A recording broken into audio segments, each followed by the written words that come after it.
When I read the book, I was actually angry and I could feel romanticizing abuse. It's not cute. And also, it's not a love story that is cute and fluffy.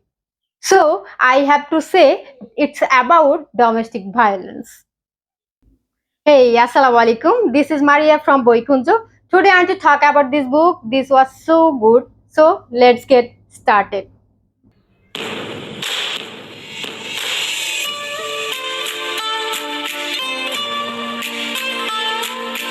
এটি আসলে একটি সম্পর্কের গল্প যেখানে অতীত, বর্তমান এবং ভবিষ্যতের জটিল সংমিশ্রণ রয়েছে এবং গল্পটির মূল চরিত্রে রয়েছে লিলি নামক এক তরুণী যে জীবনকে এক নতুন ভাবে দেখতে শুরু করেছে।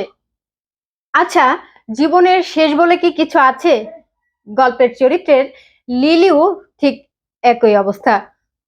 লিলি আত্মবিশ্বাসী এবং স্বাধীন চেতা একজন, যিনি মাঝে মাঝে তার আবেগকে নিয়ন্ত্রণ করতে পারে না। শুধু ভালোবাসা নয়, লিলি তার পরিচয় নিয়েও সংশয়ে আছে। লিলির থেকে আমরা শিখতে পারি কিভাবে সম্পর্কের টানাপোড়েন, বিশ্বাস এবং ডোমেস্টিক ভায়োলেন্স থেকে কিভাবে বের হতে হয়। তাই ভিডিওটি ভালো লাগলে অবশ্যই লাইক, কমেন্ট, শেয়ার করতে ভুলবেন না। দেখা হবে পরবর্তী কোনো ভিডিওতে। Till then, take care. আল্লাহ হাফেজ।